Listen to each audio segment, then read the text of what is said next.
पूर्व वैदिक या ऋग वैदिक संस्कृति काल 1500 ईसा पूर्व से लेकर 1000 ईसा पूर्व तक माना जाता है। उत्तर वैदिक संस्कृति काल 1000 ईसा पूर्व से लेकर 600 ईसा पूर्व तक माना जाता है। आर्य शब्द का अर्थ श्रेष्ठ या कुलीन है। तंबाकू फसल का ज्ञान वैदिक काल के लोगों को नहीं था। उत्तर वैदिक काल के वेद विरोधी और ब्राह्मण विरोधी धार्मिक अध्यापकों को श्रमण कहा जाता था। वैदिक गणित का महत्वपूर्ण अंग शुल्क सूत्र है। ऋग्वेद में प्राचीन वैदिक युग की संस्कृति के बारे में सूचना दी गई है। उत्तर वैदिक काल में लिखे गए ग्रंथों का सही क्रम वेद, ब्राह्मण, आरण्य और उपनिषद है। वेदों की संख्या 4 है। ऋग्वेद, यजुर्वेद और सामवेद 3 वेद संयुक्त रूप से त्रयी या वेद त्रयी कहलाते हैं। भारत के राज्य चीन में प्रयुक्त होने वाले शब्द सत्यमेव जयते मुंडक उपनिषद से लिया गया है। ऋग्वैदिक आर्यों का मुख्य व्यवसाय पशुपालन था। भारतीय संगीत का आदि ग्रंथ सामवेद को कहा जाता है। प्रथम विधि निर्माता मनु हैं। कृष्ण भक्ति का प्रथम और प्रधान ग्रंथ श्रीमद् भागवत गीता है। ऋग्वेद में संपत्ति का प्रमुख रूप गोधन है। ऋग्वैदिक के 10वें मंडल में शूद्र का उल्लेख पहली बार मिलता है। पुराणों की संख्या 18 है। वैदिक धर्म का मुख्य लक्षण प्रकृति की उपासना थी। इंद्र देवता के लिए ऋग्वेद में पुरंदर शब्द का प्रयोग किया गया है। शुल्क सूत्र ज्यामिति विषय से संबंधित पुस्तक है। अष्टोमा सदा गमय ऋग्वेद से लिया गया है। आर्य भारत में बाहर से आए और सर्वप्रथम पंजाब में बसे थे। वेदों को अपौरुषेय कहा जाता है क्योंकि वेदों की रचना देवताओं द्वारा की गई थी। वैशेषिक दर्शन के प्रतिपादक उलूक कलद हैं। मीमांसा या पूर्व मीमांसा दर्शन के प्रतिपादक जैमिनी हैं। वेदांत या उत्तर मीमांसा दर्शन के प्रतिपादक वादरायण हैं। ऋग्वेद का 9वां मंडल पूर्णतः सोम को समर्पित है। प्रसिद्ध 10 राजाओं के युद्ध दशराज युद्ध परुशड़ी तट पर लड़ा गया था। धर्मशास्त्रों में भू राजस्व का दर 1/6 है। 800 ईसा पूर्व से लेकर 600 ईसा पूर्व तक का काल ब्राह्मण युग से जुड़ा हुआ है। धर्मशास्त्र के काल में अछूत की अवधारणा स्पष्ट रूप से उदित हुई है। एशिया माइनर स्थित बोगाज कोई का महत्व इसलिए है कि वहाँ जो अभिलेख प्राप्त हुए हैं उनमें 4 वैदिक देवताओं इंद्र, वरुण, मित्र, नासत्य को उल्लेख मिलता है।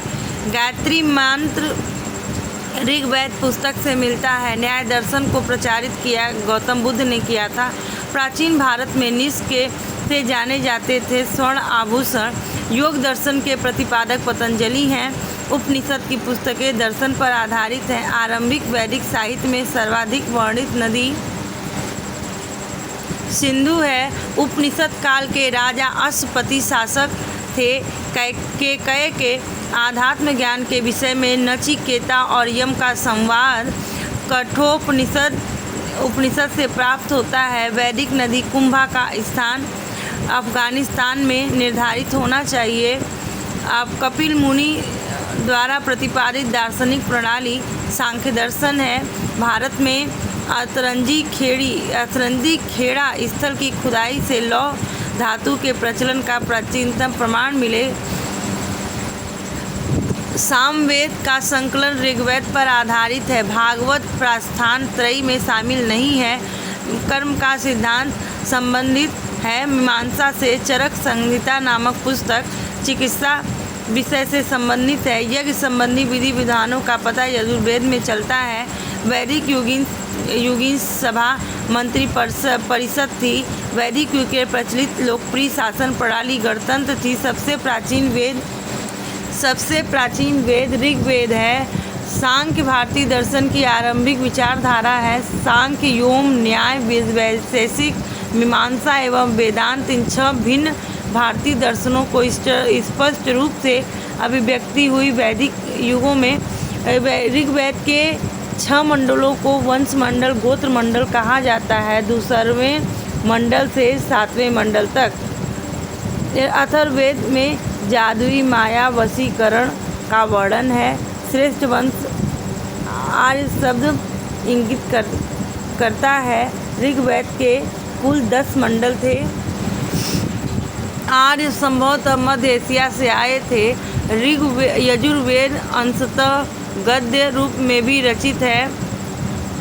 सभा और समिति प्रजाति की 2 पुत्रियां थीं, उनका उल्लेख अथर्ववेद में मिलता है। ऋग्वैदिक युग की प्राचीन संस्था विदत थी। ब्राह्मण ग्रंथों में सर्वाधिक प्राचीन ग्रंथ शतपथ ब्राह्मण है। गोत्र व्यवस्था प्रचलन में उत्तर वैदिक काल में आई। अनुलोम विवाह का अर्थ उच्च वर्ण पुरुष का निम्न वर्ण नारी के साथ विवाह होना, उसे अनुलोम विवाह कहते हैं। प्रतिलोम विवाह तब माना जाता था जब उच्च वर्ण की नारी निम्न वर्ण के पुरुष के साथ विवाह कर लेती थी। वैदिक युग में जौ को कहा जाता था। व्रीहि शब्द चावल के लिए प्रयुक्त हुआ है। अथर्व का अर्थ पवित्र जादू। प्राचीनतम व्याकरण अष्टाध्यायी के रचनाकार पाणिनि है। मनुस्मृति प्राचीनतम है। आदि काव्य की संज्ञा रामायण को दी गई है। प्राचीनतम पुराण मत्स्य पुराण है। ऋग्वेद में सबसे पवित्र नदी सरस्वती को बताया गया है। वैदिक समाज की आधारभूत इकाई कुल और कुटुंब थी। ऋग्वैदिक काल के उस सबसे प्रधान देवता की पहचान करें जिसकी स्तुति में 250 सूक्तों की रचना की गई थी। इंद्रदेव।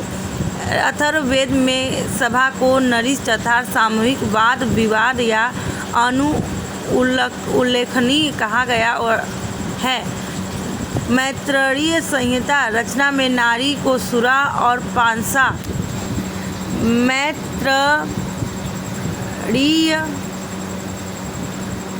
रचना में नारी को सुरा और पांसा के साथ 3 प्रमुख बुराइयों में शामिल किया गया है। उत्तर वैदिक काल में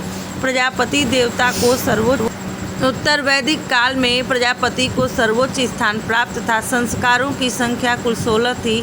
3 ऋण में मात्र ऋण शामिल नहीं थे। ऋग्वैदिक काल से संबंधित मृदभाण संस्कृति गेरु वर्णी मृदभाण संस्कृति है।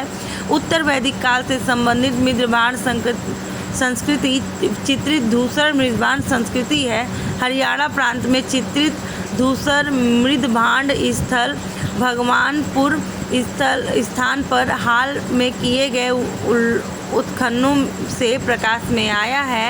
प्राचीनतम विवाह संस्कार का वर्णन करने वाला विवाह सूक्त ऋग्वेद में पाया जाता है। ऋग्वेद में अघन्य शब्द का प्रयोग गाय के लिए किया गया है। अधन्य का ऋत स्थापित करने के कारण वरुण देवता वैदिक देवता को ऋषा से गोप कहा गया है। वरुण मूलतः जल या समुद्र देवता था। 3 क्रमों में 3 लोगों को माप लेने का कारण विष्णु उपक्रम कहा गया है। मनुस्मृति मुख्यतः समाज व्यवस्था से संबंधित है। गायत्री मंत्र की रचना विश्वामित्र ने की थी। अवेस्ता और ऋग्वेद में समानता। अवेस्ता ईरान क्षेत्र से संबंधित है। वे लोहे के उपयोग से परिचित थे। एक ऋग्वैदिक आर्यों की लाक्षणिक विशेषता नहीं है। ऋग्वेद में कुभाक्रम नदियों का उल्लेख अफगानिस्तान के साथ आर्यों के संबंध का सूचक है। आर्यों के आर्कटिक होम सिद्धांत का पक्ष बीजी तिलक लिया था।